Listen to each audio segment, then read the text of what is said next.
जैसे husband wife में आपस में क्रैशेस हैं, फैमिली इश्यूज हैं, तो उसमें भी ये हल निकालती है रमल? सर रमल बहुत अच्छी गाइडेंस आपको देती है। मेरे पास एक केस आया, उसमें मतलब husband wife almost on the verge of divorce थे, है ना। उनको यही था कि नहीं पट रही है हमारी, इतने साल हो गए, हम 8 साल हो गए देखते देखते नहीं चल रही है, तो हम डिवोर्स ले लेते हैं। तो just before that they came to me कि मैम, ऑन कॉल ही थी उनकी कंसल्टेशन, तो मैम एक बार चेक कर दो कि ये हमारा डिसीजन सही रहेगा। तो मैंने कहा जी। इसके बाद हस्बैंड का आंसर था कि मैम मेरी पुरानी जो फ्रेंड थी, वो उसने अभी तक शादी नहीं करी है, तो मैं ये सोच रहा हूँ अगर मेरी इससे नहीं पट रही है तो क्या मैं उससे शादी कर लूं। देखो, I do not promote extra marital relation, I am totally deadly against it, ठीक है। लेकिन अब बंदे का क्वेश्चन ये था, अब मैंने उसकी उस वाइफ से कुंडली बनाई कि आप दोनों के रिलेशंस, ठीक है, उसमें दिखा रहा है थोड़ी सी गड़बड़ दिखा रहा है, इट्स ओके। फिर मैंने उसके साथ देखा, जिस गर्लफ्रेंड के साथ, कि इसके साथ इसकी लाइफ कैसे जाएगी। तो जानते हो क्या निकल के आता है? भैया इसी के साथ कर ले, इसी के साथ बना के रख ले, वो तो बेच के खा जाएगी तेरे को। And she was after him just for the property and for the money. तो ये आपको रमल ने बताया? ये मेरे को रमल से पता लगा। तो ये कितने दिन का प्रोसेस था ये आप रहा कि वो उससे बाहर आया भी कि नहीं आया? नहीं सर, फिर they finally they recovered, they patched up. अब मजे की बात ये कि हस्बैंड ने मेरे को अलग से कांटेक्ट किया। फिर जब ये हो गया फैमिली में डिस्कस, तो वाइफ ने अलग से मेरे को कांटेक्ट किया कि दीदी मुझे पर्सनली आपसे पूछना है कि सच में बताओ मेरे को, आप बाकी अपने टैरो कार्ड्स यूज कर लो, जो कुछ आप करना चाहते हो, जो आप पेमेंट कहोगे मैं आपको पे करूंगी, लेकिन आप मुझे सही गाइडेंस निकाल के बता दो। सर मैंने उसका न्यूमरोलॉजी से चेक किया, मैंने उसका एस्ट्रोलॉजी से चेक किया, उनका जो पर्टिकुलर पीरियड चल रहा था ना, वो उनकी चली ऐसा रहा था कि क्लैशेस होने ही थे। कुछ उनके डिस्टेंस भी थे, दोनों काफी दूरी पे अलग अलग रह रहे थे, due to family, due to job, है ना। दोनों की फैमिलीज अलग अलग थी, तो बच्चे भी दोनों अलग रहते थे, तो ऑब्वियसली इश्यूज आ ही जाते हैं ना। तो फिर आपने कोई उनको रेमेडी भी दी थी क्या, सीधा उनको बताया? Sir I definitely give them the remedy, I definitely give them the remedy to improve the relations, है ना, and to really work sincerely towards of relations to mend it up, उसको पैच अप करने के लिए। और उन्होंने किया। अच्छा हुआ भी? दोनों ने ट्रस्ट किया ना सर। तो उन्होंने जो अपना वो एडवोकेट से हस्बैंड कर रहा था ना, वाइफ तो नहीं गई थी अभी एडवोकेट के पास, तो उसके बाद देन उन्होंने पोस्टिंग इकट्ठी लेके now they are staying together.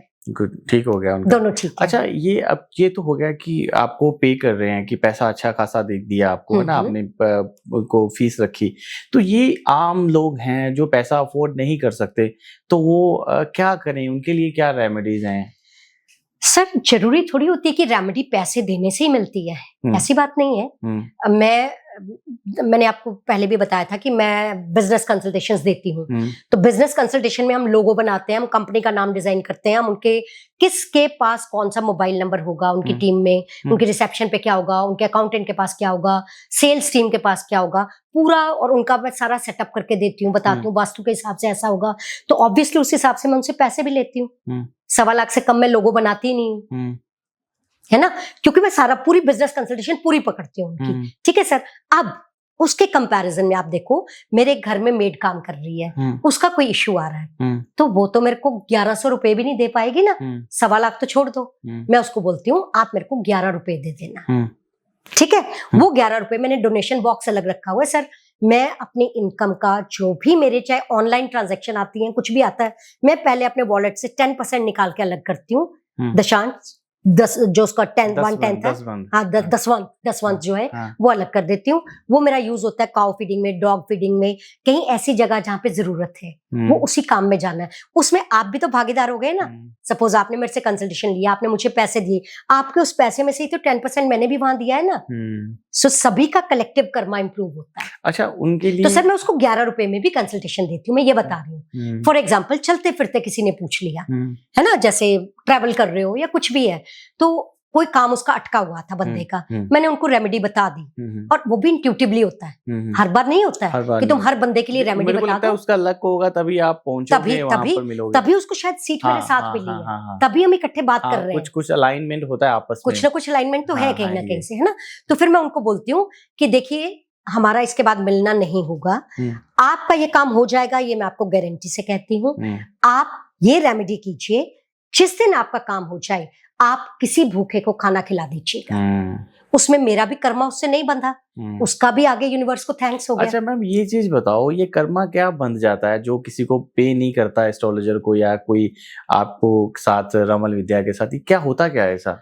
Sir, ये कार्मिक कनेक्शन हम इसको इसलिए बोलते हैं कि जब हम यूनिवर्स से गाइडेंस लेते हैं तो यूनिवर्स से गाइडेंस के लिए हम उसको थैंक्स भी तो करते हैं। सर, जब भी हम प्रेडिक्शन कर रहे थे, मान लो मेरी मैच की प्रेडिक्शन बिल्कुल सही गई और द मोमेंट रिजल्ट आता था, सबसे पहले मैं अपनी माला लेके सबसे पहले थैंक्स करती थी भैरव बाबा को कि मेरी प्रेडिक्शन सही गई है। और गलत गई जाती है तब भी थैंक्स करते हैं कि आज इस प्रेडिक्शन में से मेरे को सीखने को मिलेगा कि मैंने कहाँ गलती करी। आपने थैंक्स करके सार लिया ना, उनसे तो पैसे ले लिया। सुनो सुनो सुनो, ये तो मैं यूनिवर्स की बात कर रही हूँ। अब क्लाइंट की बात कर रहे हैं। क्लाइंट से पैसे हम इसलिए लेते हैं कि ये हमारा उसके साथ कार्मिक बंधा ना रह जाए। वो मुझे पे कर रहा है, मैं उसको गाइडेंस दे रही हूँ। वो गाइडेंस कहाँ से आ रही है? वो यूनिवर्स से आ रही है ना। It is must must must to pay any astrologer. वो भी आपकी नाम की बाला जाप कर सकता है कि मैंने ऐसे तो नहीं होता ना। ऐसे नहीं होता है, ऐसे नहीं होता। तो फिर यूनिवर्स का जो 1/10 हम निकालते हैं वो भी तो इसी काम में ही तो जा रहा है। I have my own ways and means जो मैं कैमरा के सामने नहीं कहना चाहूंगी।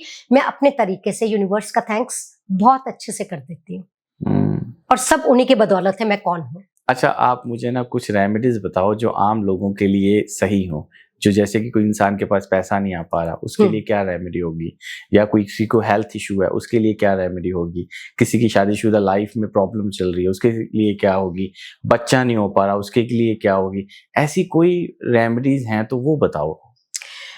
Okay, I think this is a time to give free to all the clients. Yes. Okay.